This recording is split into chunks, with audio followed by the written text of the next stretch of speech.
It's time once again to go racing. It does not get any better than this. The pressure is really on now. Yes, it's pole position. Lights out and we're racing in PSGL. The first lap has been absolute chaos. What an overtake. Oh no! I've never seen anything like it. Side by side again. This will be settled right at the end.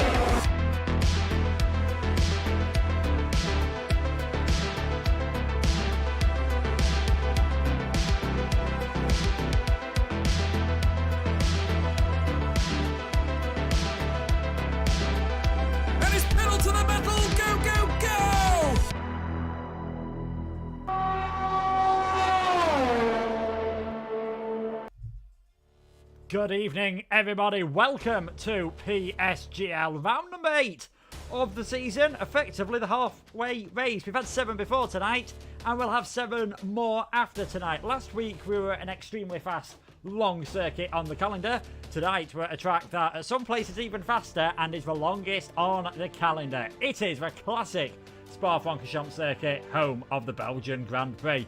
My name is Luke Etheridge. Joining me in the commentary box is Aidan Carter. And Aidan, there's been plenty of changes to Spa over the years, but it's still retained that classic, superb high-speed feel. Yeah, it really has, hasn't it? It is probably, I would say, the most iconic track on the calendar. It's obviously not the most original that we've seen on the calendar. Silverstone still holds that accolade, but it is such an iconic circuit, isn't it? So many different things about this track that stand out to real-life drivers, and it's just such an appealing circuit. Going through a bit of a renovation phase in real life at the moment, but it's still not losing that charm. And in fact, I think it's gaining a bit of a charm with all the new gravel bits that we're seeing being put in and around the circuit. So it's almost, in a sense, returning to a bit more of an old school layout, which I love to see. So yeah, absolutely adore this track. Yeah, certainly. It's like they're going back to the future in a way. They're tightening up Eau Rouge, partly for safety reasons, but also if it does make it so the drivers have to lift off through that corner, probably bumps up the difficulty level slightly from what we've seen over the last few years. And talking about difficulty level, last week's circuit, Saudi Arabia, of course, the Jeddah Corniche circuit, a really tricky track for all the drivers, and we actually got a different result. For the first time this season, we got Dan Aiko taking a victory. He'll be absolutely delighted with how he did there. Third different winner we've seen this season taking that win in the Aston Martin. It was a second place for Santeri in only his second race, and Farby equaling his best result of the season with third position. What that has done for the Drivers' Championship then, Matthew Alder finishing in 6th place, with Isma failing to finish. He's actually extended his lead in the championship. 81 points now for Matthew Alder, 23 ahead of Isma. Things really tightening up for the second place battle. The Spaniard and Daneco and Max Wiesel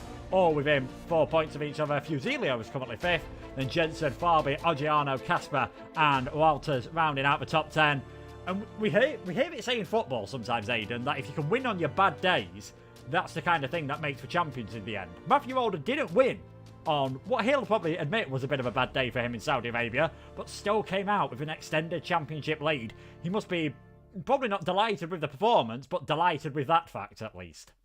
Yeah, he definitely got away scot-free in a sense, didn't he? He didn't have the best of races, it wasn't if he got unlucky, just didn't really have the pace last time out. He just wasn't he was at the front in quali, but just kind of fell backwards as the race went on. So yeah, got away scot-free though in at the same time Isma not having a good race. Daneco now with that win on the board as well, he's establishing himself now as a proper front runner in this championship. So that race has really boosted his confidence really for the rest of this season, and we could see him maybe come to the fore a bit more in the second half of the season. The one crucial thing now is that Matthew Alden doesn't have another race like that, because the next time around he might not be so lucky. He might not be able to get away with a round like that again this season, so he's got to make sure he now bounces back at this round. Yeah, he will definitely be leading going into the break week after this week. He's got a 23-point gap at the moment, but if he retires in this race, Isma takes a win with the fastest lap. That is down to 6 all of a sudden, with 7 races remaining. So it is still all to play for. There's definitely still all to play for in the Constructors' Championship. Matthew Alder's got every single one of Red Bull's 81 points, which is also 81 more than what they've got in real life for anyone who saw the F1 race yesterday. Ferrari are second on 78. Williams third on 75. 6 points between the top 3. Aston Martin could still lead the championship going into the break week on 60. And further down the order, Alfa Romeo bumping themselves up off the foot of the table, overtaking Haas. And Alfa Romeo, they'll be another team that all of a sudden, they've got an extremely quick lineup. We've seen Hamilton get a pole position earlier this season, and we saw obviously Santeri do an absolutely superb job last time out. Only his second ever race in the top tier, and he managed to finish in 2nd place. Yeah, did a brilliant job, didn't he? And like you say, yeah, Hamilton a pole. We could have had pole at Monaco, but of course had that grid penalty, so it could have been 2 poles this season for Hamilton. And yeah, Santeri's really impressed. He had a solid first round, and then yeah, last time out really shone, was probably the standout of that race. So yeah, Alfa Romeo now it's starting to kick into gear now their season, which is great to see. And Haas now the ones on the back foot. Brock is their only full-time driver, I believe, racing tonight. Arda Pelgamer is back in, but as a reserve for this evening. So yeah, Haas maybe a little bit on the back foot now in terms of this championship fight, and it's going to be interesting to see where Alfa Romeo can go, because in terms of pure speed, you've got to say they're one of the maybe top 3 strongest lineups in the grid right now.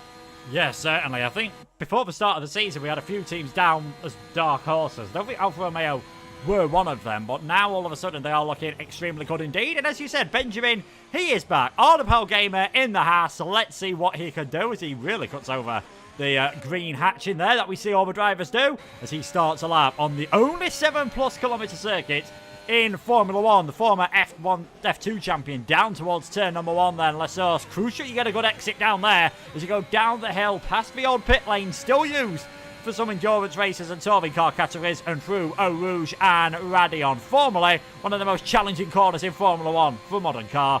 Nice and straightforward. DRS Open down the Kemmel Straight, where we saw, of course, 4 wide in 2018. The scene of Hakkinen, Schumacher and Zonta in 2000. Nice and clear, though, for Ardepel as he heads into Lacombe. Right, left, and then right again at the end of that. Be very careful on the exit. It's easy to run wide and just put a wheel in the gravel there. And Bruchel, a very tough corner to actually get right. The downhill braking zone can easily make you carry too much speed. Through No Name, you see plenty of invalidations through here. Not taking the esports line that we saw many drivers doing. We saw Pastor Maldonado attempt with not the best success in 2015. Through the double left-hander at Pujon. Again, crucial you stay off the curb at the first part of that.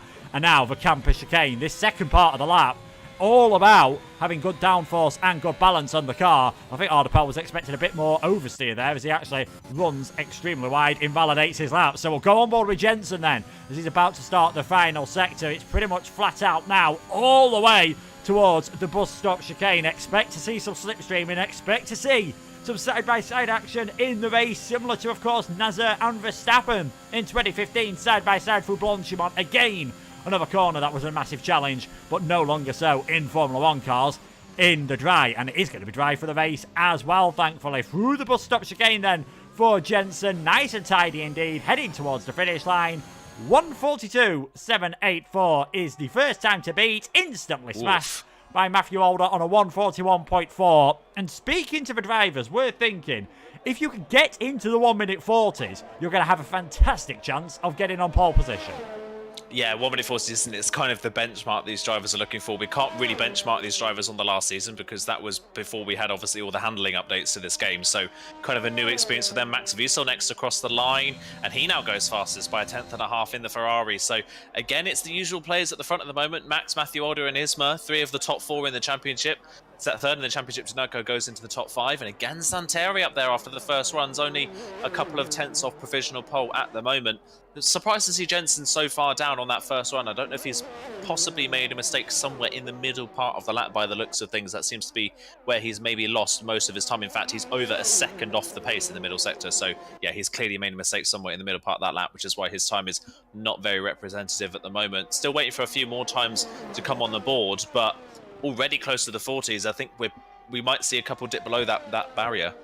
Yeah, would not surprise me if we do whatsoever. Now, here's a man who, coming into the season, we asked the drivers a few questions. Which circuits they were not looking forward to, which one they were. The only one who mentioned this circuit in either column was Jacques Ita, and he said it's one of his favourite circuits on the calendar. So you would expect a pretty decent performance from the Mercedes man. He's had a second place so far this season, and currently just looking at the moment, he is, though, about half a second off the fastest time, which is Max Wiesel. Still extremely early stages, and Max Wiesel now gets a 5-second penalty for illegal blocking.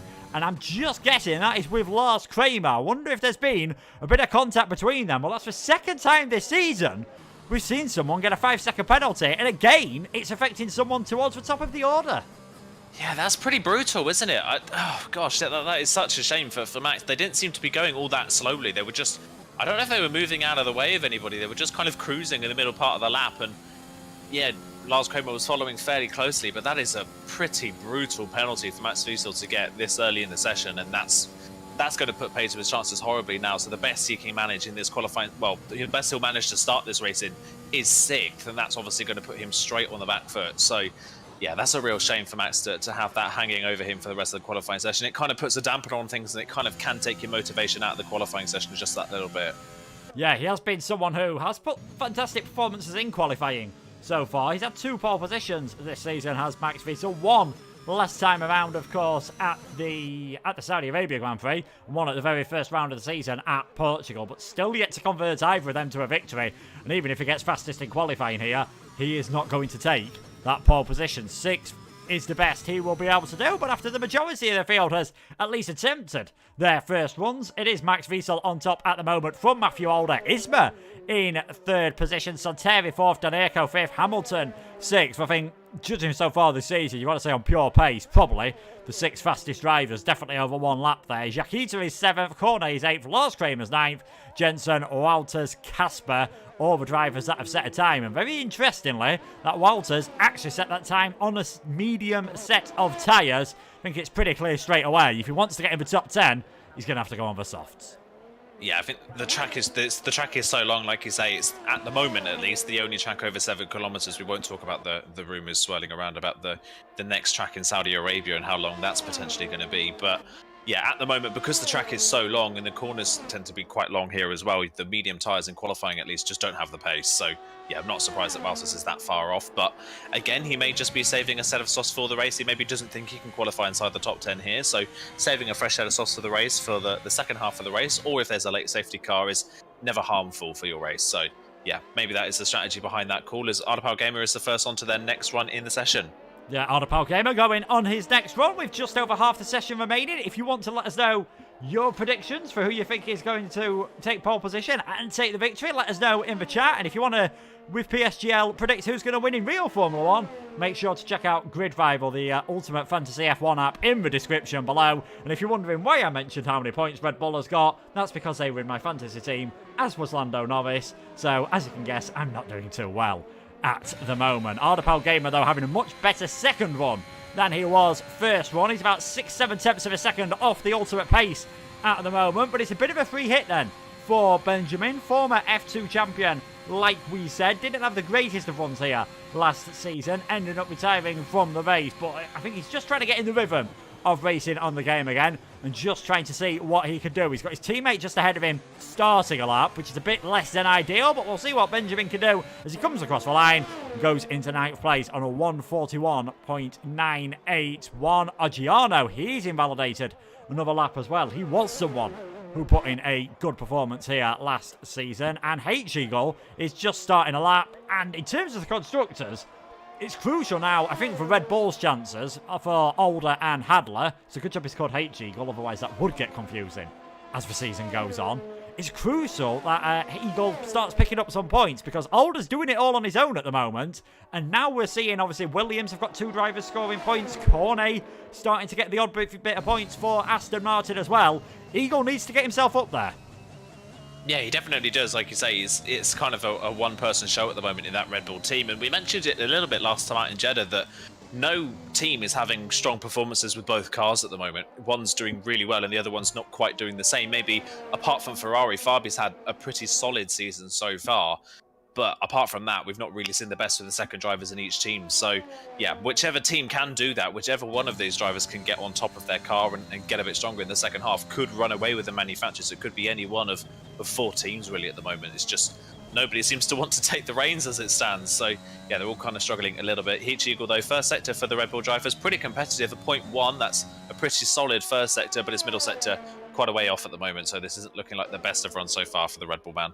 Yeah, quite scruffy through the camper chicane there. Was riding the curbs a lot. I'm obviously not able to put the power down. There's been a yellow flag as well. And I think that's Santeri, who's had a moment coming through the camper chicane, was in 4th position. So we're not going to see any improvement from him on this run. We'll go back to H-Eagle, see what he can do as the Red Bull man heads towards the finish line. And it is a 1:42.382, puts him into 12th position for now. Assacomb's first run across the line, 2nd position from the Italian, as now Matthew Alder goes fastest of everyone on a 1:41.246. And Assacombe, of course, put in a brilliant performance at the Austrian Grand Prix, only losing out on a podium in the end after a post-race penalty. It's amazing to think that's his only points this season, but he did do a good job at the start of the race last week. Had that spin early on and ended up with no points, of course. He's starting to come into some form, and this is what could make it a bit interesting at the top of the championship and a bit difficult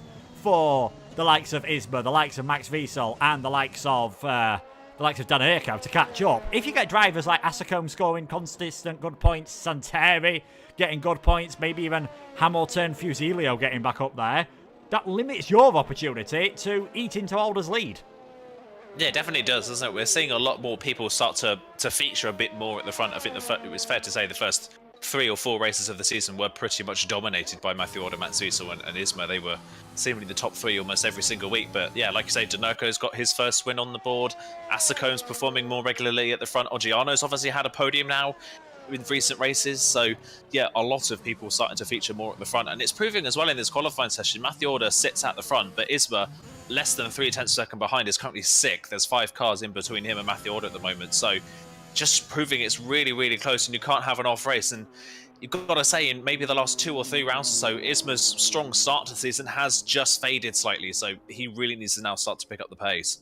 Yeah, definitely. I mean, if we take a quick look at his last 2 races, a 7th place and a DNF, that's 4 points in the last 2 races. Danerco has had 28 points in the last 2 races, which is as many as he got in the first 5 of this season. Danerco's really stepped his game up all of a sudden, and if he carries it on here, who knows, maybe he could become the main challenger in the final half of the season. We're not seeing anyone really light up the timing screens at the moment. Oggiano, he's invalidated on his run. Isma going for a second run on this set of the soft tyres then is something we see done quite often, and tyre degradation not really a major issue around this circuit. A very straightforward soft medium strategy.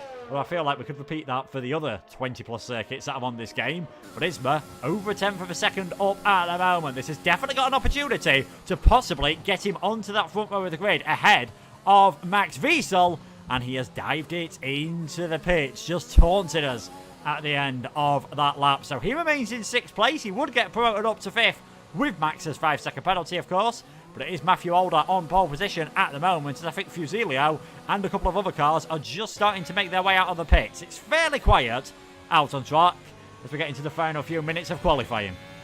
Yeah, very quiet, isn't it? The only car out on track at the moment is Hamilton, it seems. Jensen is on a lap as well. He's just started a lap, actually, while it's things in the Alpine. So he's running a little bit out of sync with everybody else. Has maybe got just a bit more fuel in it in case he invalidates his first run. But crucially for him, he's not really going to have that much traffic on his lap. The 2 drivers in front, Fede and Fusilio, should move out of the way fairly easily. Same for Hamilton as well. It looks like he's not going to have any interference. So drivers leaving it late for their their last runs, and I'm not surprised Isma dived into the pit as well. The tyre wear's not too much of a worry around this track, but the soft tyres, after you get to about lap 6 or 7, the pace just seems to die off fairly quickly. So any extra laps you put on the tyres in qualifying is going to be a disadvantage no matter what the track is. So not surprised he dived in. At least he knows that he has got more pace in that car. At the moment, he can go better than 6th. So he at least knows he's got a sight on the board. He knows he can go a bit faster. Yeah, he'll be delighted with that one as Jensen is taking that esports line down towards Pujon, then flicking it into the double left-hander. We already mentioned about this circuit. Sectors 1 and Sector 3, all about top-end speed and all about having good mechanical grip with the bus stop. Ooh. Oh! And talking about mechanical grip, could have done with a bit more from the tyres there, because Jensen spins it around through the campus chicane, down in 16th. Said in the Twitter chat before the race started, looking at my practice times, I'm not really thinking about getting a good result here. I'm not really looking forward to this one. And that proves to be the case at the moment. Just seems to be really struggling on this circuit at this moment in time. Hamilton's dived it back into the pits. Most of the drivers are now on their outlaps, just getting ready to, of course, start their final hot runs. And I think the first 2 drivers will be doing that will be Fede and Fusilio down in 18th and 19th. Still the only 2 cars yet to set a time. Going back to that setup, Aidan, how do you prefer to play it around this circuit? Do you knock a bit of wing off, thinking my outright pace is probably going to be a bit slower, but I'm going to have a fantastic opportunity to overtake anyone? Or do you put a bit more downforce on, thinking, yeah, I'll be quicker in qualifying, I'll be quicker if I'm at the front, but I might find it harder if I get stuck in traffic? I think if there's anybody that knows me that's watching this stream right now, I'm all about taking the wing off the car, making the car faster in a straight line. I think it's all well and good having something that's good in the middle part of this lap, but even if you have the wings in the middle part of the middle part of the lap is still relatively high speed. There's not really a lot of slow corners around this track. La Source, of course, the bus stop chicane, and then Bruxelles, the hairpin. But apart from that, pretty much every single corner on this track is medium speed. So taking the wing out of the car is not going to be too much of a deficit for yourself. And then if you have the higher wings, you're just going to be a sitting duck in a straight line because the straights here are so long and the DRS is so powerful. So yeah, I think you've got to think of the long-term benefit, and I think taking the wing out of the car, making it faster in a straight line is a better long-term gain. Yeah, I've got to be honest, I think I agree with you as well. Being someone who normally starts a bit further back and whose qualifying pace isn't the best, just take a bit of wing off and have a bit of fun around here. You never know what could happen. Fusilio at the moment. Then the only person, of course, on the, well, I think him and Fede are the only two drivers that are on the pad, and it's a 1:13.7 for Fusilio, so a bit off the fastest at the moment. This is going to be most likely his one and only run. I can't see him having enough ERS in the car to possibly get another run in. We've got Fede doing a decent lap time as well. The Aston Martin, he's about half a second off of the fastest. And Hamilton could well be getting in a bit of trouble for that one. The 7 kilometres of track here at Spa-Francorchamps, and somehow all the cars seem to have congregated on the same bit at the bus stop. Yeah, not a surprise, really, is it? It seems to happen in real life all the time, and it's happening now in league racing as well. That's a real shame. That has completely ruined that lap, sadly. So yeah, would not be surprised if that is the case. If somebody does get a slap on the wrist for that one. Yeah, Fusilio in the end only 19th on the grid in the Mercedes, so pretty much game over for him. Jensen invalidated as well in his final run. It would have been a 4:21.8, so that would have only put him, I believe, 11th on the grid with that time. So again, another bad qualifying for Jensen. Yeah, checkered flag is out. Matthew Alder's invalidated his final run. We'll have to see if that cost him. His teammate comes across the line, manages to get himself into 12th place at the moment. Someone who is doing a good job, though, is Isma, coming around the final couple of corners, almost drifting through the bus stop chicane. Asacombe stays in 3rd place. Isma comes towards the line, goes into 2nd, 25 thousandths off of pole position. What can Max Wiesel do? This is looking quick from the Ferrari. Pole position for Max Wiesel, but he does have that 5th-place grid penalty, let's not forget, but he'll be fairly happy with having set the fastest time of everyone. Danurco looking quick as well. Can the Aston Martin take Morwell? 1:41.220 puts him fastest of everyone. At the moment, Oggiano was unable to improve. Santeri, he's going quicker, setting personal bests, but doesn't look like he'll be challenging the top 5 at the moment. Will he be able to get himself off of 8th place in that Alfa Romeo? In the end, it is 6th position for him. We'll see who else is on a good lap at the moment. Hamilton, is he improving? He's 4/10 of a second up, but again, still quite a long way off the back of the order at the moment. So we'll see what time it's going to be for Hamilton. He's invalidated, and in the end, it would have been good enough for 3rd position. I think we've just seen one of the McLarens come across the line. That sorted all the order out, but it is Danurco. Pole position then for the Aston Martin driver, just carrying where we left off from last week. Yeah, not a surprise, really, is it? He's had a real good run of form recently. He's continuing that on, and top 4 in qualifying in terms of pace are the top 4 that are in the championship as well. Not in the same order, but it's the top 4 in the championship, top 4 in qualifying. Not a surprise, really. But again, 2 surprise drivers, Asacombe and Santeri, both great qualifyings, and they benefit from the penalty for Max Wiesel. Yeah, certainly. So it is Danurco then on pole position. Max Wiesel will go down into 7th place, promoting Matthew Alder onto the front row. Isma and Asacombe will be on row 2 of the grid. Santeri and Brock making it an Orshazu row 3. Then it'll be Max Wiesel, Oggiano, Jaquita, and a decent lap for Mardapel Gamer. Benjamin getting into the top 10 on his return. Hamilton, Cornet, Fede, Walters, Eagle, Fusilio, Casper, Lars, and Jensen. The 19 drivers. Jensen quite a long way off there. Definitely won't be happy with that qualifying session. First pole of the season then for Danurco. It just, again, it seems like a switch has flicked in him all of a sudden. He was showing good results earlier on in the season. Did well, of course, in Portugal, getting 3rd place in what was an extremely tough race to overtake on because of the weather conditions. I think Britain was up there, but the strategy made that place awkward. Monaco's Monaco. France got a podium. Hungary did an okay result, but Austria so close to getting that victory. Brilliant in Saudi Arabia. He's on pole position here, but of course, that long run from Eau Rouge up, well, from La Source, sorry, up Eau Rouge, Radion, all the way along the Kemmel Straight, being on pole position might not be the best place to start this race. No, definitely not the case, is it? It's one of those tracks almost similar in a sense to maybe somewhere like Mexico, where being on pole isn't the best opportunity for you in this race. You can get a lovely tow up the hill with up through Eau Rouge and Radion and up towards the Lecombe chicane, like you say. So yeah, it's going to be difficult for Danurco to hold on to this one on the way up to that chicane at the end of the first sector. We'll see if he's got a good car in a straight line, of course. We mentioned briefly about setups. If he's got a good car in a straight line, he should be able to hold on. But of course, it's not just Matthew Alder right behind him. Isma is right there as well, ready to pounce, and anything can happen at La Source. I think a lot of people are so desperate to get into the right position coming out of La Source that they don't think about the way in, and it just often causes a little bit of carnage at the first corners. So yeah, got to be crucial to get through La Source clean, and then it's all about the run up to Lecombe. Yeah, certainly it is crucial to get that clean. And, well, we've got a bit of time as the drivers are just about to head out on their formation lap. A thank you to our sponsors, Grid Rival, again, the ultimate fantasy F1 team. If you want to join the PSGL League, the link is there. If you don't fancy typing it out, it is down in the description for all of you as well. As we take a look at the circuit that will be testing the drivers out tonight. First used in Formula 1 in 1950, it is Spa-Francorchamps. 7.004 kilometres, 19 corners, 2 DRS zones. One towards La Source, but the one they'll all be looking forward to, of course, is the one down the Kemmel Straight. As we can see what tyres everyone has gone for, and Lars sort of... He never likes doing what everyone else does he, Lars? You've got to admit, he's a man on his own. Always tries something different, always doing different things. He's gone for the set of the softs that could get him an advantage on the start, and coming out of La Source, it is one of the shortest runs, though, down towards turn 1, so it'll be interesting to see if he can make any moves on those softs. Yeah, going to be interested to see what he can do, but like you say, he's never a man to follow the norm, is he? He's always out of line doing something a little bit different and a little bit odd sometimes. So, yeah, not surprised to see him on the soft compound tyres. And who knows? I mean, Lars not really had the best of seasons. He's not been challenging for points regularly at all this season. So anything that he can do to maybe play into his favour later on in the race, it will try and do so. If there's an early safety car, he can capitalise from it and dump himself further up the field. Or if there's carnage at the start of the race, he can try and get through that without too much trouble. So I guess worth the risk from the back of the field. What it's going to gain him, not quite sure. I think he's hoping for something a little bit chaotic today to really play into his favour.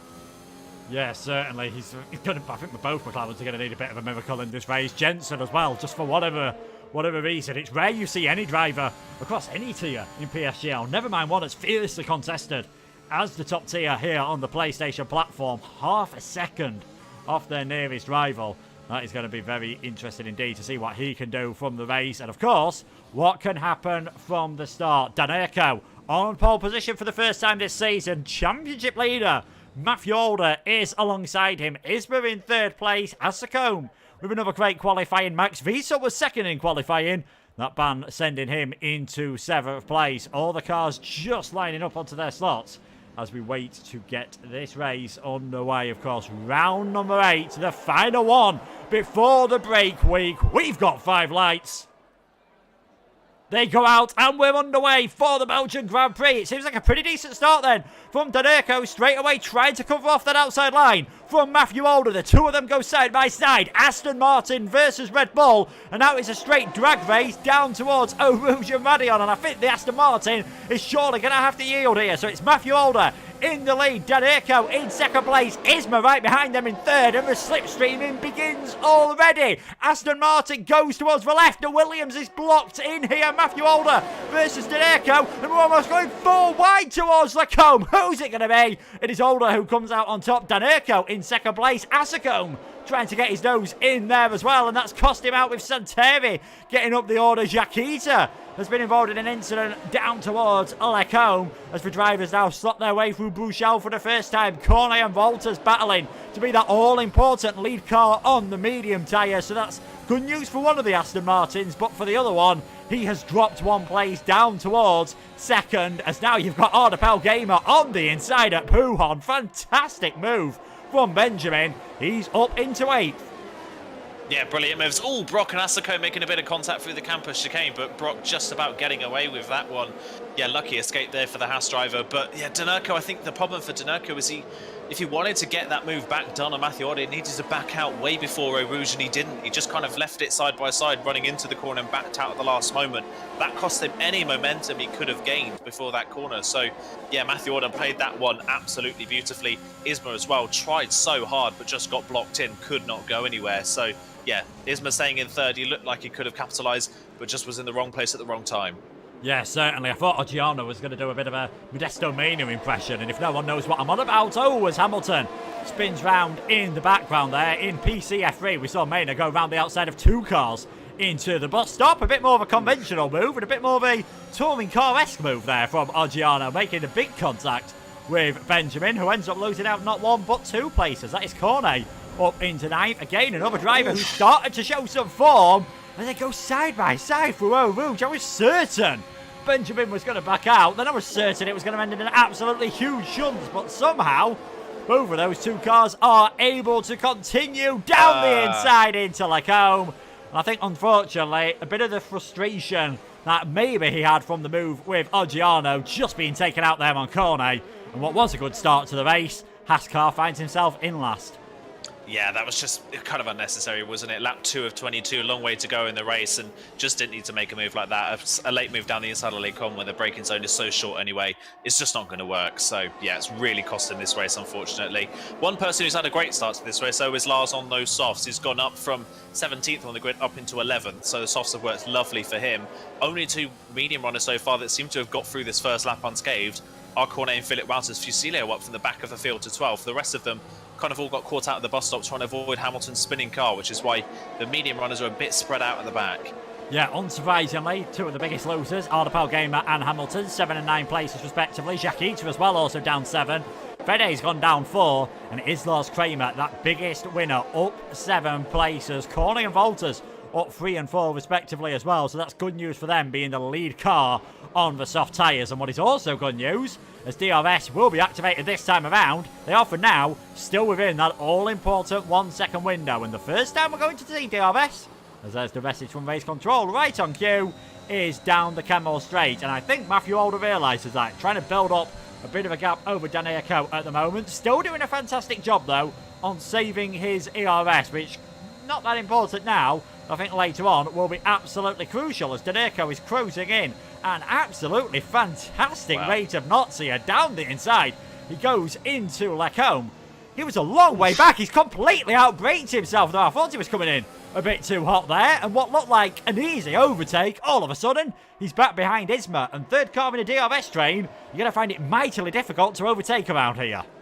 Yeah, really difficult. I think Daneco was caught out by his own straight line speed there. That car was so fast in a straight line. From the best part of half a second back, he cruised past the Red Bull well before the braking zone. So if he gets back into second, that is going to be very difficult to defend for whoever is in the lead of this race. That was some searing pace, and he didn't use any ERS in that. So, wow, that Aston Martin is going to be a threat later on in the race with that straight line speed. But now back into third of the queue, like you say, it's going to be really difficult for him to overtake.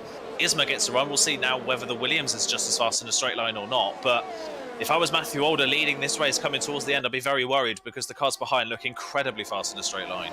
Yeah, we were talking, of course, in qualifying about that compromise you make. Do you go for outright pace or do you go for a car that's a bit more slippery, a bit harder to drive, maybe easier to overtake? And it looks like either Daneco's gone for a car which is extremely low drag, or Matthew Alder has gone for one which has got absolutely piles and piles of downforce on. Lap number 4 then, they're all still in a long train. The top 17 cars in that train, it's only Benjamin and Fede that have dropped outside of it with the various issues they've had. Hamilton setting the fastest lap of the race on a set of the medium tyres, and we're only on lap 3 when he did that, which is not something you would have expected to see. Now Isma is about 0.6 of a second behind coming up the hill, which was a very similar gap to what Daneco was last time around. The difference is he is not closing anywhere near as much, and now that Daneco's behind a car that has got the DRS, he's not closing in anywhere near as much as well. So it all stays as it is on this occasion. Lars Kramer trying something different in the background on the back of Walters, but unable to do so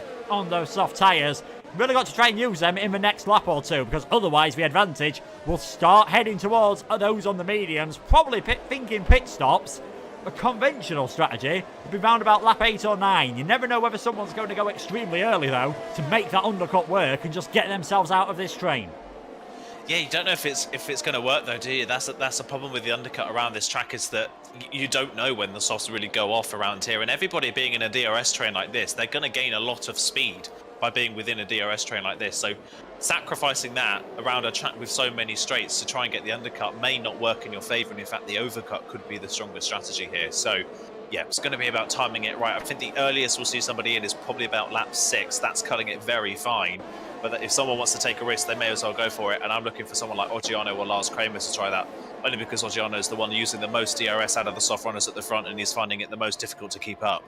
Yeah, you can see about 3/4 of a second behind Brock heading into the bus stop chicane, which you'd expect to be the point of the circuit where he's the furthest behind, as he'll have DRS, as I suppose will all the cars in front of him, all the way down. Jacquita, though, is into the pits. For someone who said he enjoyed this track, it has really been an absolute nightmare start to this race in that Mercedes. New medium tyres going on. No change to the front wing, so just trying something completely different there. Coming in that early, I was expecting maybe a bit of a change to the front wing. I think we could be seeing a change in the leader though soon. Here comes Isma on the back of Matthew Alder, the Red Bull driver, unsurprisingly, thinking it's not worth the fight at this point in the race. He loses the battle. He's hoping to win the war, though, when it comes to this race, and that is Isma up into 5th place. Further back, his teammates having some fun action as well. H-Eagle getting himself ahead of Casper, and that is another place where this train has broken, so that might be intriguing to watch later on. But those front 3 cars on the mediums, Cornet, Philip Walters and Fusilio, they're doing a pretty good job. They might be ones to watch at the end. Yeah, they definitely will be. They're doing a very solid job. We've spoken already about how the mediums don't really have the pace in the opening phases of this race compared to the softs. So the fact that they have been able to hang on is really, really good for their races. And we mentioned it earlier on, we need someone in those top 4 manufacturers, one of their teammates, to start performing. And we've got 2 of them right up there at the moment in Cornet in the Aston and Philip Walters in the Williams. So perfect opportunity for the 2 of them. Walters already been on the podium once already this season. So looking for that again. And yeah, when it comes to the latter half of this race, when they put the soft compound tyres on, they could be a massive threat. Their only issue is if everybody, when they pit for the medium, stays in a train like this. If they do, that's going to be incredibly difficult for them to make any overtakes. Yeah, I think you would have to start thinking of places like this, for example, heading into the bus stop chicane where there is no DRS, and you can maybe just use a bit of traction out of Stavolo and Paul Frere. Isma's tyres still looking good, though. Fastest lap over the race at the moment, 1:45.3, and a reminder for anyone who is new to PSGL, you will get a bonus point for the fastest lap if you are in the top 10. It is a slightly different point scheme to what they use in real Formula 1. 16 for the victor, 12 for second, 10 for third, 8 for fourth, and then 6 down to 1 for 5th, down to 10th position. I think Isma might still be holding on to the lead this time around. You can see as we go on board with Dan Airco, Matthew Alder is closing in and actually closes his ERS a bit early there. Clearly not that interested in retaking the lead on this occasion. As someone who's trying to make his way back through the field is TF1 Hamilton. He did have that incident earlier on, dropped right to the back. He's now into 15th onto the back of Casper and H-Eagle. With the pace he's shown, I think he might have an opportunity of passing them sooner rather than later. Lap number 6, still only had 1 driver coming to the pits. That was Jacques Eater, and unsurprisingly, he's finding himself a bit marooned off the back of the field at the moment. We didn't quite see what happened with H-Eagle and Casper, because the field was in this long train. All of a sudden, these 2 have dropped off, and that's really going to affect them now, because obviously, you can see Eagle, he's got the red light flashing on the back of the car. He's clipping on his ERS, less than 10%. He's having to use all of his battery just to try and stay in contact. Yeah, it's really pushing hard. You can see on board with him, he's losing a lot of curb. He's taking a lot of liberties with the track to try and work his way forward. Lars Kramer now, the first of our front runners with a time penalty. And actually, as we say that, he's just crashed the car coming out of curve Paul Frere. So he's lost that very late in the corner by the looks of things. So must have lost it maybe on the outside of the corner and has put it in the barrier. And that's a full safety car. And that plays beautifully into the hands of those that are on the softs at the front of the field. Those on the alternate strategy will be cursing that safety car has just come out, and Cornet can't make his mind up as to what he wants to do. He's come into the pit lane. Walters has stayed out, so has H-Eagle. So they're gambling maybe on another safety car in this race, but yeah, that's just played beautifully into the hands of the soft runners. It's always the risk. If you go on the alternate strategy, everyone knows this now. These guys are so experienced. They'll have done it thousands of times probably. Different races, different practice sessions. You go on the medium tyres, yeah, if you're outside the top 10, it's probably the better thing to do later on in the race, as long as you don't get a safety car right in the pit stop window of everyone in the softs. As Cornet, yeah, not only did he not know whether to come into the pits, he clearly caught Aston Martin so much by surprise that they thought, ooh, green tyres, that'll match well with our green car. He's on a set of the intermediates. Now, Spa, I've driven past Spa in real life. It can sort of have its own weather system. It ain't going to rain in this race. Yeah. I don't think I've ever seen anything quite like that, to be completely honest. I mean, we see oftentimes maybe somebody will accidentally put the hard compound tyres on in a race, or the soft compounds when it's a little bit too early, but a set of intermediates, yeah, you must have been so unprepared to come into the pit lane, was so indecisive that he's just obviously panicked and clicked the wrong tyre compound, because that is very bizarre. What this does do is it means that he doesn't have to run a specific set of other tyres now. He could just put another set of mediums back on it and go to the end of the race, because he's technically put a set of intermediate tyres on, so he doesn't have to run 2 different sets of dry tyre now. So That's one bonus, I guess, but at the same time, it's a risk. So he'll be lucky. He'll hopefully be thinking that the safety car's not coming in this lap. I doubt it will. I think it needs to stay out for another lap. But if it were to come in now, then Cornet's race is completely ruined. Yeah, certainly. I mean, Manolo's mentioned something along those lines as well. He puts the inters on to change for the mediums. I've seen drivers do it before where you just chuck on a set of soft tyres because then you have used two separate types of tyre and you can come in for a set of mediums. So it is a good point. That is probably what he's doing. Maybe just thinking, you know what, I'll just go on whatever tyre I want. It doesn't really matter if I'm only using them for one lap. But yeah, could have easily made yourself look a bit of a fool if you get it wrong. I've seen plenty of drivers who do it on the top tier that we obviously see on Wednesdays. They always tend to do first lap on Q1 on a set of intermediates. I've seen them spin on the odd occasion, and you never know around this circuit. As we saw with Lars, one slight mistake and things can go wrong very easily. We are under the safety car then on lap number 7 of this race behind the red Mercedes, and it is Walters in the lead. H-Eagle is in second place, but Isma in this net lead at the moment in time in third. Alder in fourth, Danerco in fifth, Santeri sixth, Wiesel seventh, Asacone eighth, Brock ninth, Oggiano in 10th. There comes Cornet dropping down the order as he goes back into the pits. And a lot of those drivers who started on the medium tyres, they're only doing one lap on whichever set they went onto and are now coming in onto the mediums. That could bode them well later on in this race, of course. They'll have similar pace to those further up the order, whereas if you're Fusilio or Fede, you've either got to do an absolutely superb management job or hope for another safety car. Yeah, that's really all you can do now, isn't it? You've got to hope for another safety car. Same with Butters and Eagle at the very front of the field. They can't do much but hope for a safety car now. And I think if you're Isma and Older, it's your two teammates. Well, it's the two teammates of the net leaders directly in front. If you're Isma, you want to get past H-Eagle as quickly as possible so that Wouters can move out your way. And the second that Isma gets past H-Eagle, I'm sure H-Eagle's going to want to let Matthew Older through, which then in turn will affect Danerco. So this is going to be a bit of a team game at the front of the field now as to how this plays out. And does this then spread out those lead runners? If it does spread out those lead runners, that's going to make it a little bit easier for those further back to try and work their way forwards. Yeah, it is, of course. So this could be intriguing. The teamwork might start now. We're around that halfway point of the season where, you know, team orders, if they are going to start coming into play. I'm not sure what kind of communications these drivers are having with each other at the moment. They might be in parties with people in their esports team, for example, giving them engineering instead. I know certainly Matthew Older sometimes has Caden Forbes in his ear, but I didn't think you needed to have the mind of Caden Forbes to realise the sensible thing to do then was to come in and put on a set of the medium tyres. Any fuel worries that drivers would have had should have gone away with the safety car coming out, of course, and we would be expecting it with everyone having caught up to the back of the pack. We would be expecting the safety car to come in this lap. Jaquita's the only driver with penalties, 6 seconds at the moment, and this is going to be extremely interesting indeed. 14 laps to go, hopefully 14 laps of green flag action. As there we go, safety car in this lap. It is now up to Walters to control the pace. And when do you go? Do you go extremely early and try to catch anyone out, a la Charles Leclerc, Max Verstappen yesterday? Or do you leave it a bit later on, just on the exit of the bus stop, knowing it's going to be hard for others to follow? It's going to make things extremely bunched up, though.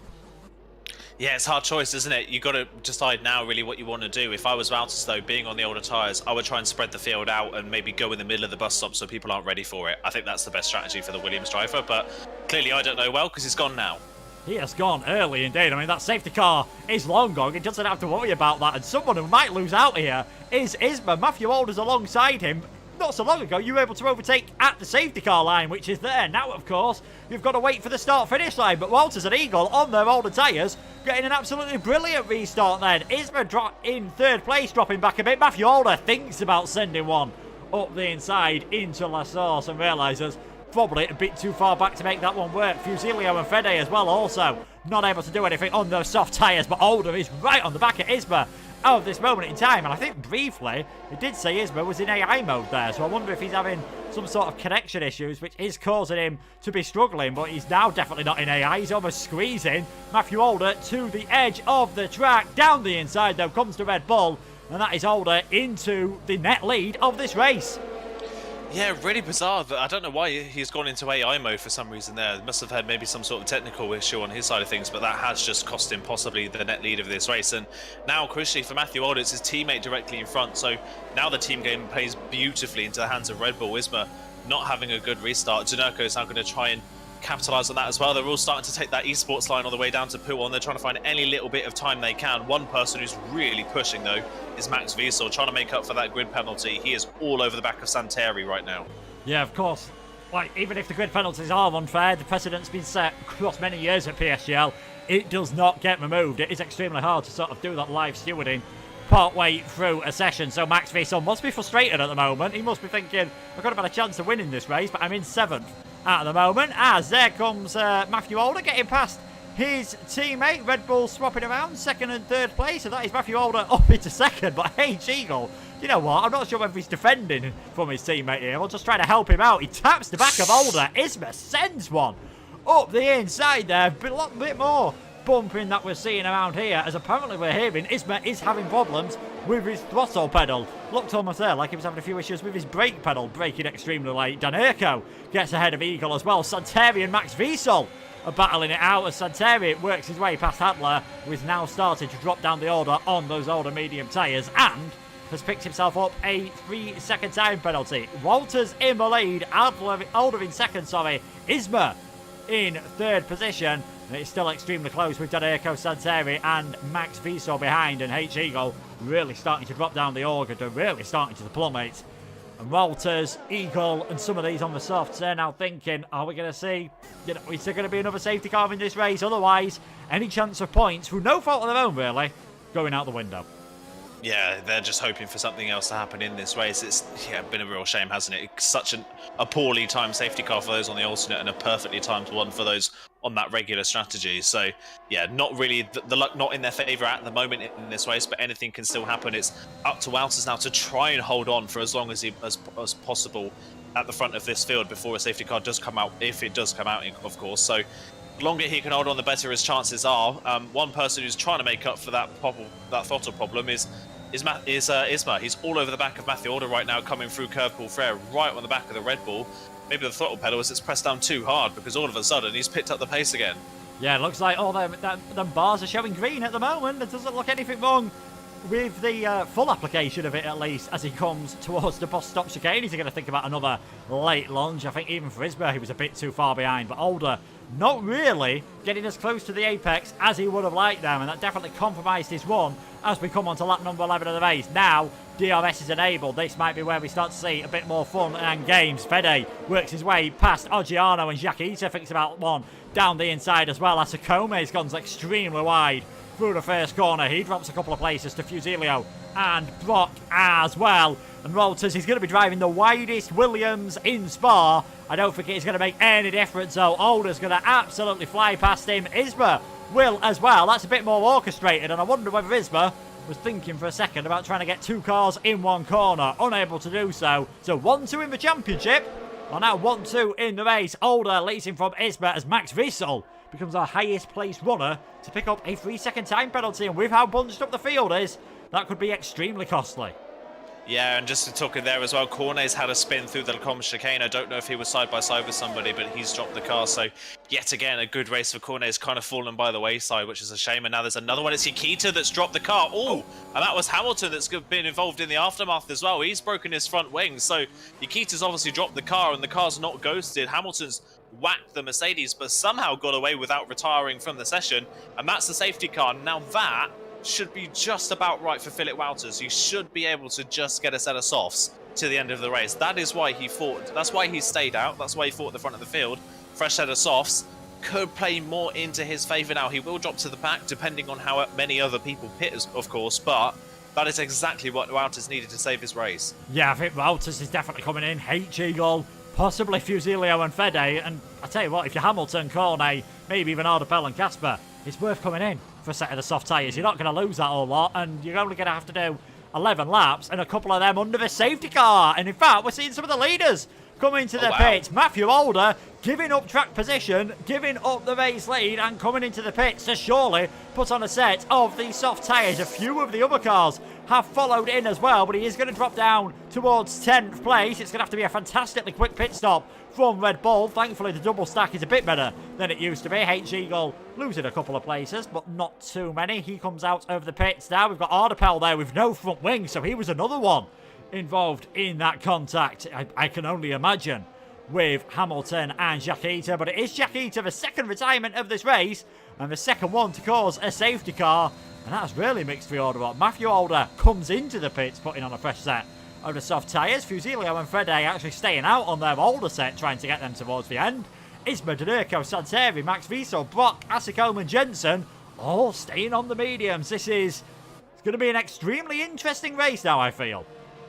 Yeah, this is. I think the word for this is bold. I think this is a bold strategy for Matthew Order. I think either way, Matthew Order had the pace to hold it at the front, or he does have the pace to come back through the field. The question is, how quickly can he get back through the field? Of course, those on the mediums, they're not that old, so they're not exactly going to be struggling towards the end of this race on those medium compound tyres. Fusilio and Asicome's tyres also aren't that old for a set of softs, so they're not exactly going to be struggling for pace early on in this stint. So it's bold. It's definitely a risk. If I was Matthew Order, I wouldn't have taken the risk, though, being that far up. Of course, well, he was leading when the safety car came out, so I wouldn't have taken the risk if I was Matthew Order being that far up the order. If I was maybe somebody like Santeri or Brock, maybe I would have taken the risk because they're a bit further down, but someone leading the race to drop 9 places in the order is very, very risky. And of course, beyond the fact that you have to make the overtakes, you then have to make sure that all the overtakes are clean and you get through the field cleanly, which in league racing is never a guarantee. No, definitely not a guarantee either. We've already seen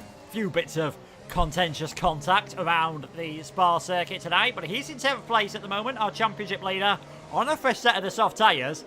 As I mentioned earlier on in the week in some of the PC tiers, we saw a lot of drivers put in fantastic performances on that alternate strategy on a set of the soft tyres at the end of the race, so that is what he'll be hoping for. Isma and Donerko, they'll just be hoping they can get their mediums towards the end easily, obviously in a good condition, probably doing a lap or two more than what they would have thought ideal at the start of the race, but all them laps under the safety car will definitely have cancelled that one out. What is going to be interesting is how Fusilio and Fede do, because a lot of these laps they've done on the softs have been under the safety car conditions. They're not going to be in too bad of a state, but I think at the race could be a sitting duck for all of those cars further behind and might find it difficult to stay in the points. Yeah, they will find it difficult. I think especially Fede, he's only 2 cars ahead of Matthew Older, so he's going to be definitely the first in the firing line. I think the interesting thing here, though, is obviously, like we say, that, well, about 3 of the 5 laps on these softs of Fusilio have been under safety car conditions, so they're not going to be that worn. He could get those to the end. They may not be particularly fast by the end of the race, but he could get them to the end. More crucially, though, is he could be a real pain in the neck for the 4 drivers in front of him. Those softs will still be faster than the mediums at this point in the race.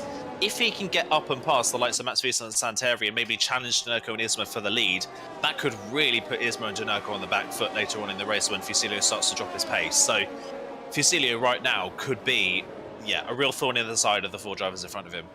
Yeah, we've got someone in the chat here saying they're one of the top drivers on PC. So mid-season sign-ups are open in the Discord for the PC tier. So maybe if you want to get yourself across and try yourself with the best of the best. Of course, after tonight, PC F1 will be the next race, but not on Wednesday. A week on Wednesday it will be for that. The 30th of March, we'll be seeing the top-tier drivers on the PC platform. Esports Best go around the Zandvoort circuit. Jarno Opmeer, I think, still feeling a bit aggrieved from that penalty in France. No one's ever really had a chance with him winning the last few races.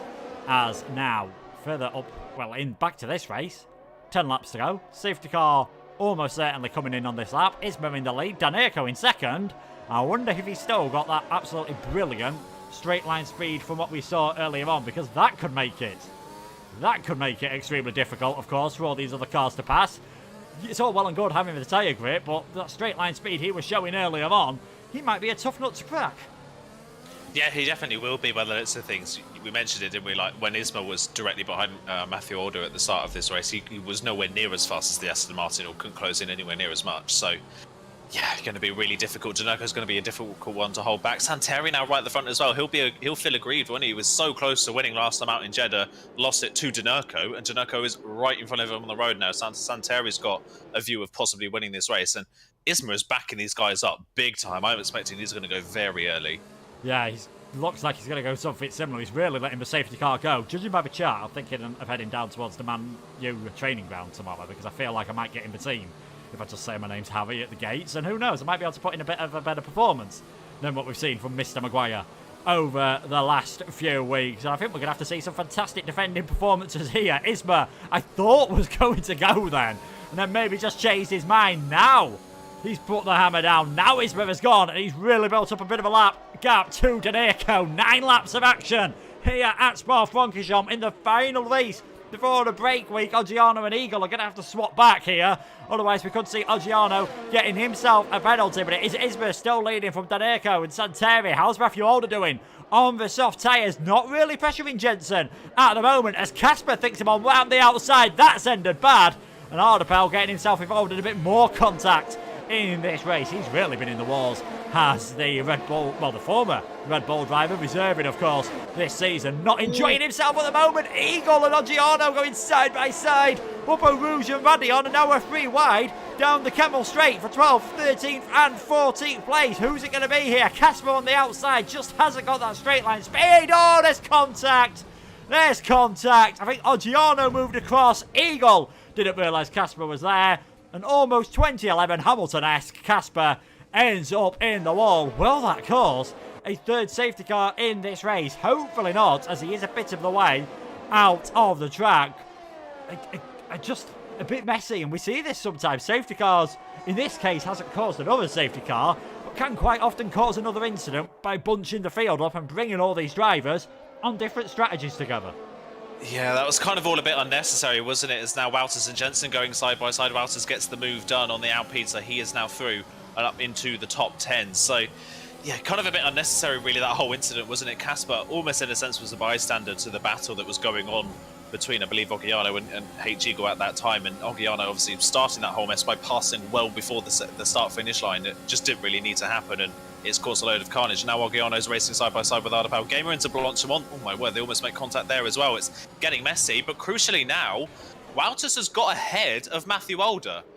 That's very interesting. That could be crucial for this race. Philip Wouters in the Williams now ahead of the Red Bull and may have dropped back for Massacombe, interestingly. So I don't know if Matthew Older maybe has got a problem or has maybe picked up a slight bit of damage somewhere, but all of a sudden he's just not got a lot of pace. Yeah, I mean, at the start of last week in Saudi Arabia, his pace just seemed off, and then it all came good. Normally, we're used to seeing Matthew Older. Yes, he's an exceptionally quick driver, but he's leading the championship, and he's had, more pole positions than everyone this season for a reason. And yeah, we are getting confirmed. Matthew Older has got damage, and you can see now Jensen, who's had no pace all day on the older medium tyres, just makes it look like the Red Bull's got the handbrake on, and now Ardapel Gamer is going to try it round the outside and makes that one work at Lacombe. Matthew Older is in big trouble here. Our championship leader, barring a miracle, is coming away from Belgium with 0 points, and at the moment it is the worst man possible for him leading this race. Isma 9/10 of a second ahead of Daneko. There comes Cornet, going to make his way past into Pujon. No, he has to just back off on this occasion. But things looking very good all of a sudden for Mr. Philip Wouters. Well, wow, absolutely crazy. This is the risk, though, we said, isn't it? With this strategy, it was a bold strategy for Matthew Older. He had the lead, he looked in control, he took a risk, and the risk hasn't paid off. This is not the kind of thing he needed to pull off. He would have been fine, I think, in the lead of this race.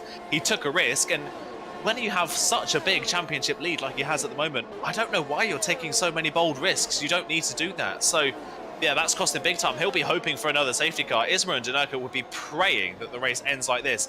Isma is burning all of his batteries to try and break DRS, and it's almost there.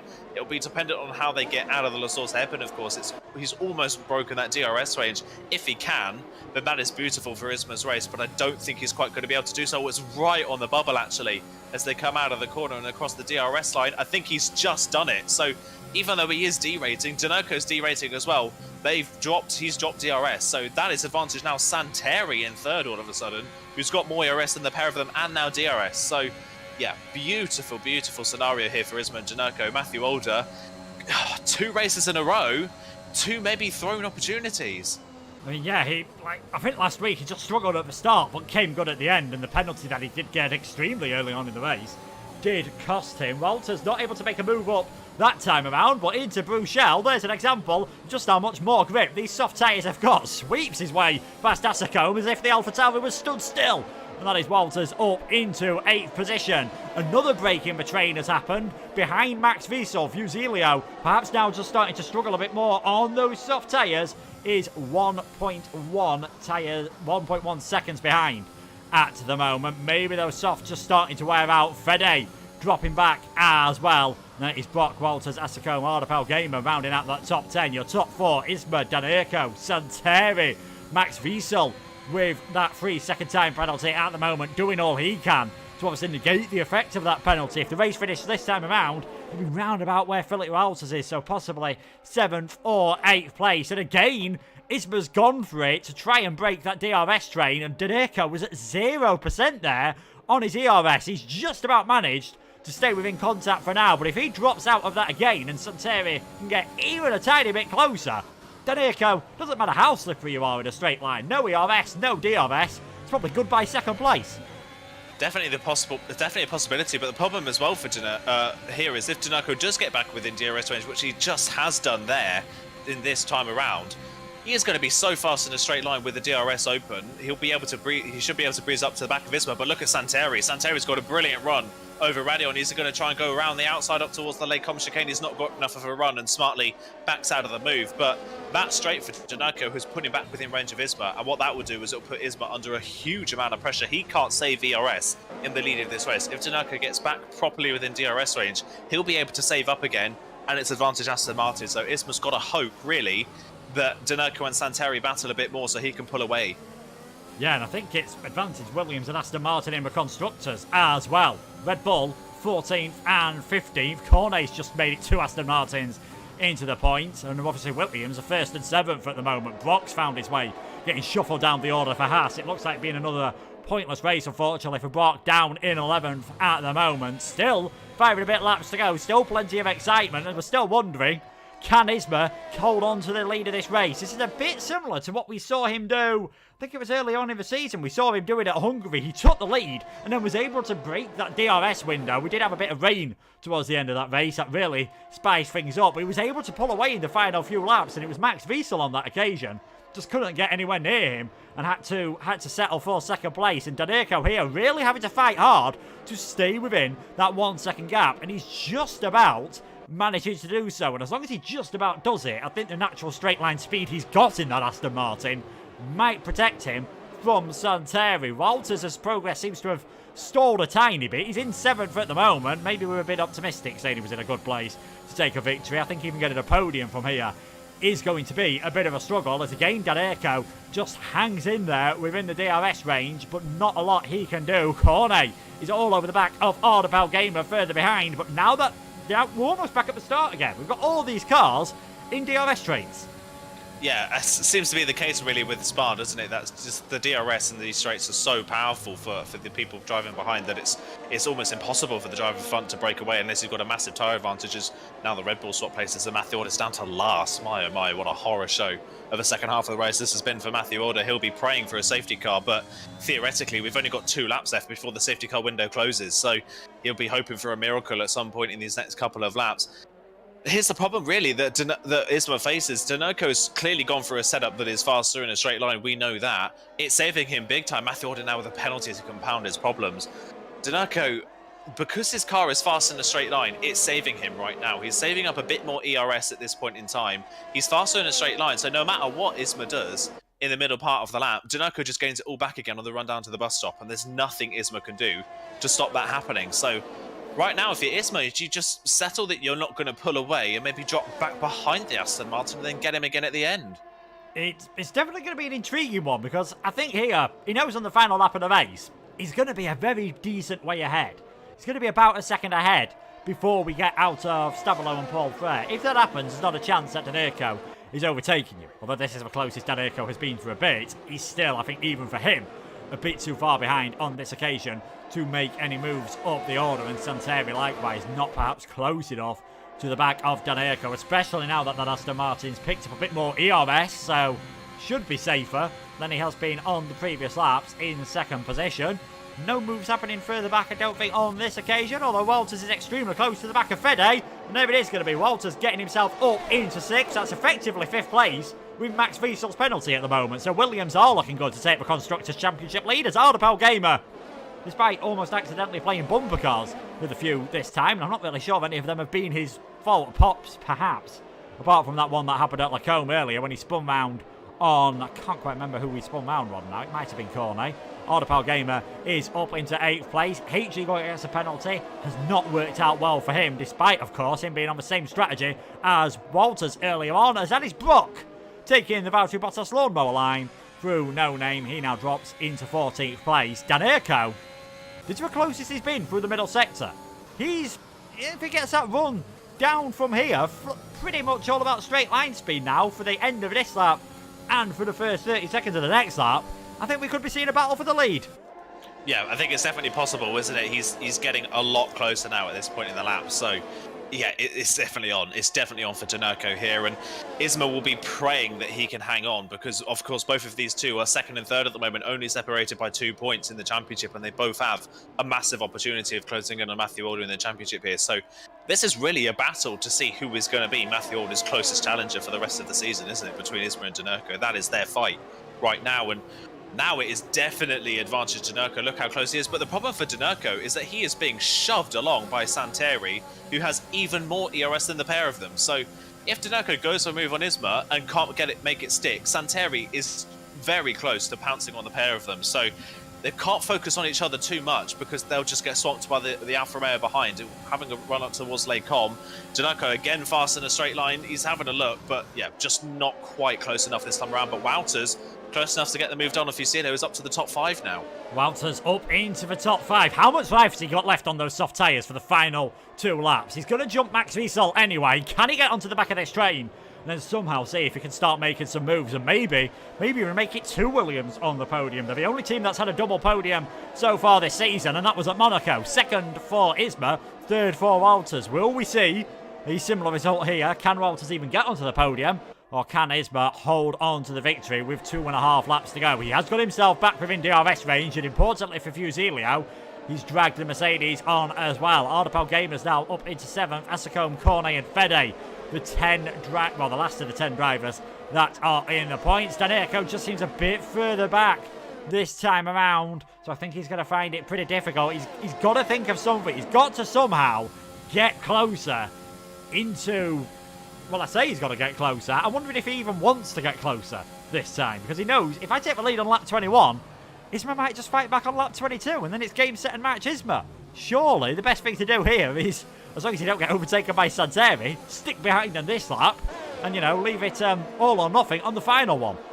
That's definitely got to be his best strategy, isn't it? And I think the problem if Danurco does take the lead on this lap is Isma's so good in the middle sector of the lap that Isma will find it fairly easy to keep up with Danurco, and then it doesn't matter what Danurco's straight line speed is, that DRS is too powerful. So yeah, if you're Danurco, you've got to stay behind the Williams on this lap. He's not using his ERS, which I think is suggesting that very fact. Santeri's trying to force the issue almost, but can't really get close enough to the Aston to make anything happen. And yeah, as we predicted, he stays behind for this lap. It's going to be all or nothing for the final lap of the race. If he doesn't get it done down towards Lake Com, he's got to get it done down towards the bus stop chicane. So yeah, it's going to be a very spicy final lap. And of course now, if it does go wrong between any of these top 3, Wouters is now right in this train ready to pounce. Yeah, Wouters right in this train ready to bounce. Brock and Matthew Alder have decided they're just going to have their own little battle, similar to what we saw Sam Corby and Benjamin do in last season's race, just fighting over 14th and 15th for the moment, and I think probably just try to go after you, sir, no after you, on the way up Eau Rouge and Radion to see which one of them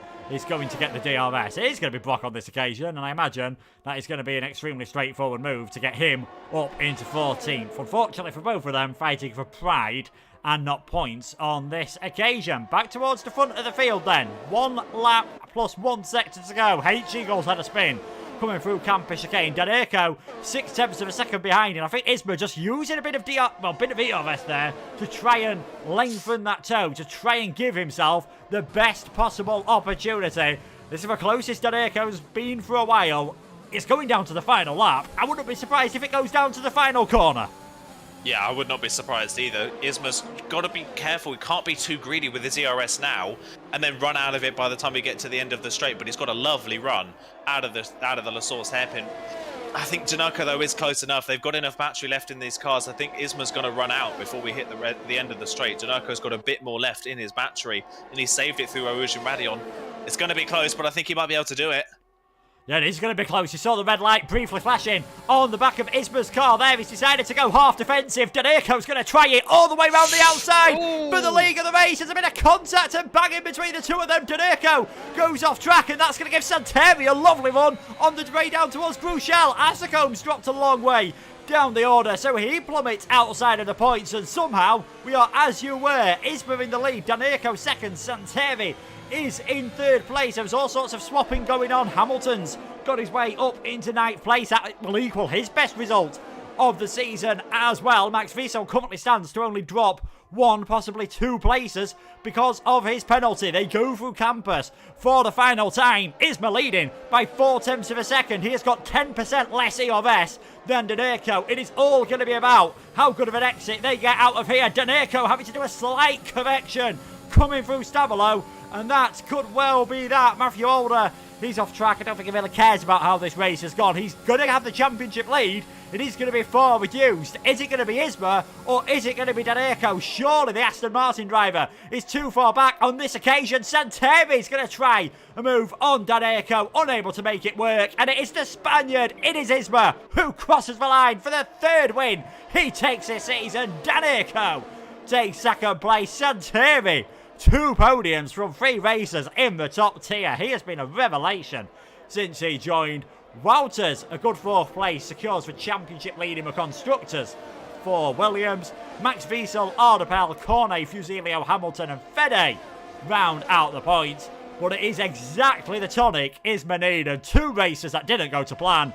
He's back in the winner's circle, back on top here in PSGL, and he has closed that gap in the championship. As I check who's got the fastest lap, it is Hamilton who's got it, so he's closed that gap in the championship all of a sudden to, I believe, just 7 points with 7 rounds to go.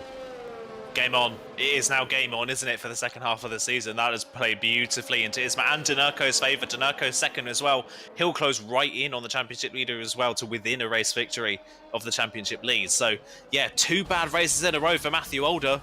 Both, you've got to say, almost his fault. We don't really know what the contact was that caused that damage, but it's possible it could have been his fault. Possible it could have been somebody else's fault in that incident. We'll wait and see. But either way, 2 bad races for Matthew Alder. Daneko capitalised on the first one.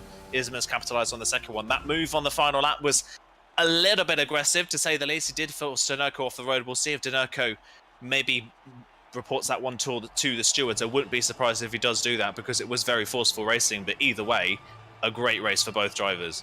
I think on the final lap of the race, though, I think most of the drivers are going to go for some pretty forceful racing. We've got a Williams on the podium at Spa, and thankfully this time we had more than 2 laps of action to see it with. Isma taking the victory, Daneko, a 3rd podium in a row, and Santeri making it 2 podiums in a row for him. The rest of the provisional results then, Walters getting in-game driver of the day.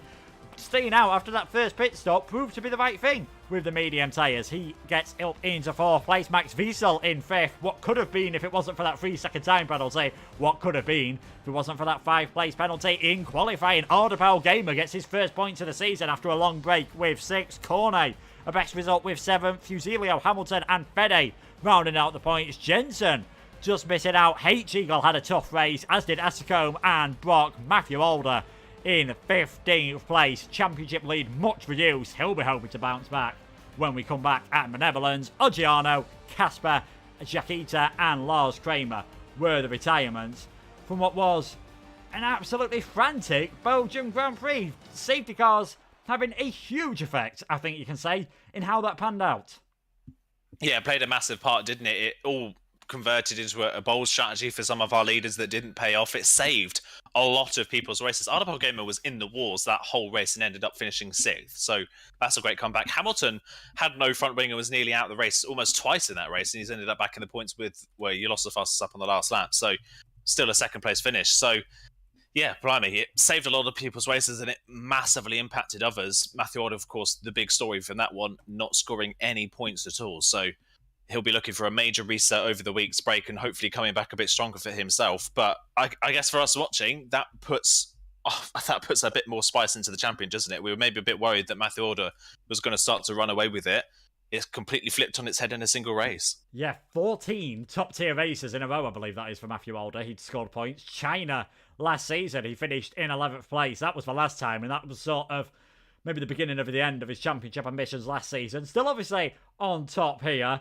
Isma, the perfect recovery. Absolutely brilliant race from him. Got the lead. Maybe a bit fortunate with all the things that were going on. Just used his ERS smartly. Daneco got close on 2 occasions, but couldn't get close enough.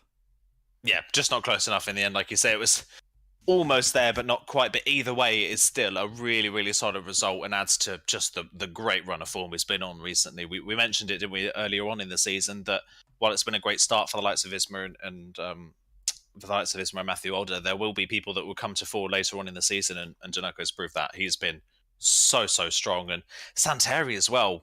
Debuted only 3 races ago, and now 2 podiums to his name. He'll be easily into the top 10 of the championship by now as well with those 2 podiums. He's a real star of PSGL future. Yeah, certainly. I mean, I believe he will have now, on countback, overtaken Farby in the championship, who was 7th going into this race. So that just shows you what an absolutely superb job Santeri has done since joining. Walters as well, a brilliant performance from him. We said it's, once you go on those medium tyres, it's always a bit of a struggle when a safety car comes out. He stayed out there, handled that much better than H-Eagle did. He was in a good place, had started dropping down the order, and then was second car on the soft tyres once he came out of the pits after the second safety car was promoted after the damage with Matthew Older. We don't know what happened. I'm sure we'll be hearing about that on social media. Maybe I know a few people in the chat might know more than us about why that happened, Aidan. But Walter's putting in a brilliant performance, and you said it yourself. In the Constructors, you're going to need both teammates to start scoring. A first and a fourth for Williams puts them in good stead now. Yeah, that's beautiful for Williams, isn't it? We said it. One of them needs the second driver to start performing on a more regular basis. Walter's already had a podium, but beyond that podium, he's not really done much else this season. But yeah, that's a real brilliant performance for him. And yeah, straight away, just one good performance for both Williams on the same day, and they're immediately into the manufacturer's lead, and that's just how close it is. So yeah, perfect stuff for Philip Walters. That safety car, yes, played into his hands, but he made the most of it. Matthew Older was on the exact same strategy and couldn't make the most of it. So Walters pulling off possibly what Matthew Older could have done. Well, we could have seen where Matthew Older could have got in this race. He could have got back to the front. He didn't in the end, but Walters more than making up for that. Yeah, certainly. Such a shame for Matthew Older. I'm sure, he's been in situations like this before. I'm sure he will bounce back. We'll just wait and see if any of the drivers want to join us for interviews. But before that, we'll have a look at what the calendar is going to be for the rest of the season. We've already spoken how it is a break week for all of the platforms this week. So Wednesday on the 30th of March will be the next time you see any action with, I believe, is George Morgan back for that race, or have I gone one race too soon? I think he might be. I think he might be, yeah. I'm lost as to keeping up because he's made so many announcements recently. I'm lost as to keeping up which ones he's coming back for, but I think it may be a week later, maybe. I think it may be a week later he's coming back. But either way, he's coming back, which is great to see. Yeah, that is then, of course, let's talk about now, and let's get ready and drag ourselves over towards the interview. See who we have got waiting there for us. And it is the man who's finished in second position. Another fantastic podium. That's 3 in a row now for Daneco. So close to making it 2 wins on the bounce. Tell us about that move on the final lap. Good evening. It was a tough race, to be honest, because setup felt great in the quali session, but I had wait a minute. I had a bit of understeer all the race, so it was difficult in sector 2 to follow the car in front, and I did even change my front wing during the pit stop, and I put 1 click up. Then the top speed was worst, so it was a bit of a strange race, but I managed to recover a bit of battery in the end to try the move on Isma, and he defended really aggressive, and I had nowhere to. I had to back out, and could have done anything.